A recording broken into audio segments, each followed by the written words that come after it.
스님 지난번 제사에 대한 자세한 가르침 주셔서 많은 도움이 되었습니다. 추가로 궁금한 게 있어 질문드립니다.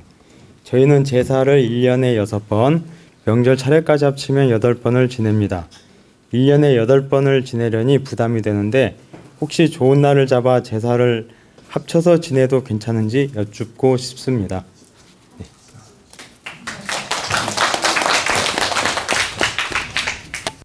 지금 질문 내용 궁금하시죠? 네. 조상님 제사를 지금 합치면 어떠냐고 물은 것 같아요. 그죠? 1년에 8번 제사 지내면 많은 거죠. 거의 8번이면 한 달 반 만에 한 번씩 지내는 거죠. 근데 이제 종갓집이라든가 정말 형제가 많은 집들은 제사가 뭐 정말 8번, 10번까지 되는 집도 있습니다.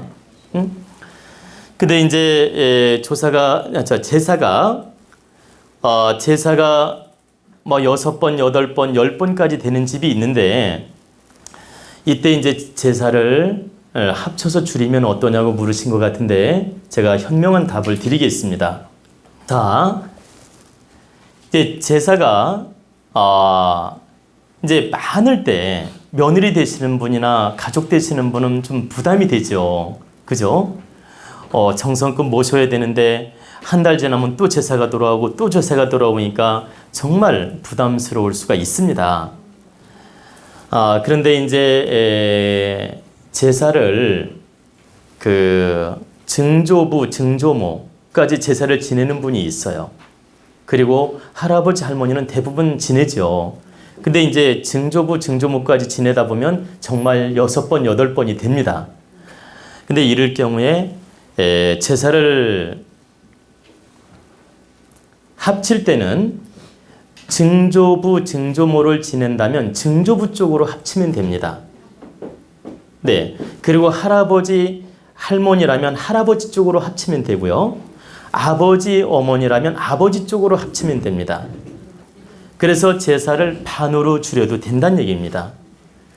그러면 어떤 경우에만 반으로 줄이면 되느냐? 돌아가신 지 7년이 지난 다음에는 합쳐도 된다. 제가 기준을 가르쳐 드리면, 그러면 증조부나 할아버지, 할머니는 뭐 10년 넘을 수도 있잖아요. 그죠? 그런 경우에는 다 바르게 고하고 합쳐도 된다. 그러면 바르게 고한다는 얘기는 올해 합치고 싶다 해서 올해 당장 합치면 안 돼요. 그러면 이렇게 약간의 트릭이 옵니다. 트릭이란 말은 신께서 어떤 부담을 준다는 얘기죠. 그렇기 때문에 만약에 제사를 합칠 마음이 있다. 그러면 올해 제사를 모실 때 내년부터는 그렇게 하겠습니다라고 고하면 돼요. 그러니까 내년부터는 제사를 합쳐서 반으로 줄여서 모시겠습니다. 그러니 조상님께서도 그걸 받아들이시고 이해하시기를 바란다는 뜻으로 정중하게 축원을 하면 됩니다. 그러면 축원할 때는 이렇게 하시면 돼요. 지금 이제 내년에 이제 제사를 합칠 계획이에요.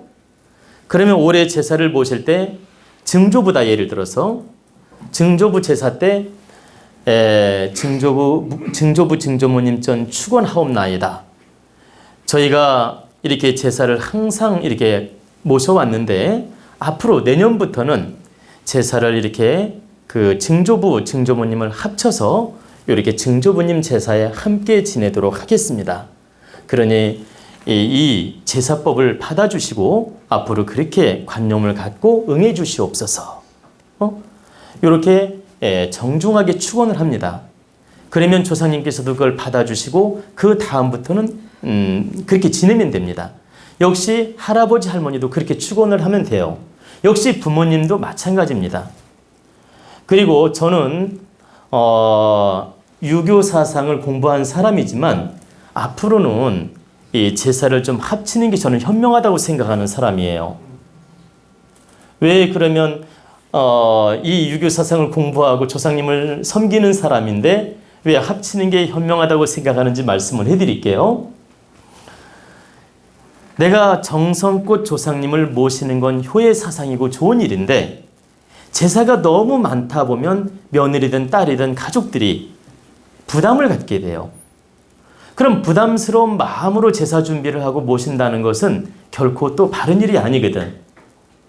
정성을 다해서 마음을 다해서 지내야 되는데 너무 많다 보면 아무래도 부담이 옵니다. 그럼 그 부담이 쌓이고 쌓이면 나중에는 어떻게 돼요? 정성 없이 이루어지게 됩니다. 그럴 바에는 간소화시켜서 정성을 쏟게 하는 게 훨씬 현명하다. 그리고 두 번째는 오래된 조상인 경우에는 바르게 고하고 제사를 거두어도 문제 없어요. 그러니까 예를 들면 증조부, 증조모 같은 경우는 오래되지 않습니까? 보통 막 50년 이상, 때로는 뭐 7, 80년 이상 이렇게 아주 오래된 조상인 경우는 바르게 축원을 해드리고 해원해탈하시라고 바르게 축원을 해드리고 설령 거둔다 해도 큰 무리가 없다. 그러나 할아버지 할머니까지는 정성껏 지내는 걸 권하고 싶다. 또 그렇다 하더라도 합쳐서 모시는 거에 대해서 찬성합니다. 왜? 할아버지 제사 때 할머니도 항상 매를 떠놉니다. 할머니 제사 때도 할아버지 매를 떠나요. 한 분만 올리는 게 아니야. 그럼 결과적으로 할아버지 제사 때 할머니도 오란 뜻 아닙니까? 그럼 또 지내고 또 지내고 또 지내는 거예요. 그죠? 그렇기 때문에 우리가 바르게 깨우쳐서 조상들을 이끌면 됩니다. 우리 관념 따라 조상님이 따라오게 돼 있고 우리 관념 따라 조상님도 깨우치게 돼 있다. 그러니까 우리가 바르게 깨우쳐서 성장을 하면 조상님도 그 관념에 따라서 움직인다는 얘기입니다. 그렇기 때문에 너무 이 제사에 막 집착하는 마음으로 이렇게 두려워하는 마음으로 억지 춘향으로 지낼 게 아니고 바르게 합쳐서 반으로 줄여서 정성껏 모시는 게 더 현명하다 이 뜻입니다.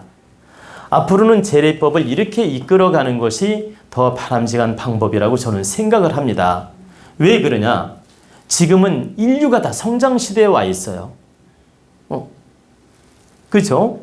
우리 국민들이 얼마나 지금 질량이 높아졌습니까? 다 마인드도 성장하고 지식도 성장하고 다 이렇게 질량들이 이 30년 전만 해도 있지 우리 질량이 이렇게 높지 않았어요. 지금은 다 성장해서 이렇게 질량이 아주 좋아졌습니다. 그렇기 때문에 그 질량에 맞게 조상님도 이끌어야 된다. 우리 조선시대요. 조선시대에 제사를 거둔다는 건 천하의 불효였어요. 그리고 그런 관념으로 살았기 때문에 딱 거두면 바로 뒤탈이 옵니다. 그때는. 근데 지금은 시대가 시대니만큼 그 질량이 높아진 만큼 조상님도 그 관념을 따라온다. 그러니까 우리가 조상님을 바르게 깨우쳐서 인도하는 마음을 가져야지 조상님한테 끌려다니는 마음을 가져서는 안 된다 이 뜻입니다. 이것은 오해하지 마십시오. 조상을 무시하는 게 아닙니다. 조상을 바르게 깨우쳐서 바르게 인도한다는 의미지 조상을 무시하거나 소홀히 한다 이 뜻이 아니에요. 그러니까 우리가 바르게 깨우쳐서 조상을 모시더라도 이렇게 바르게 모시는 관념을 갖는 게 현명하다 이 뜻입니다. 아시겠죠?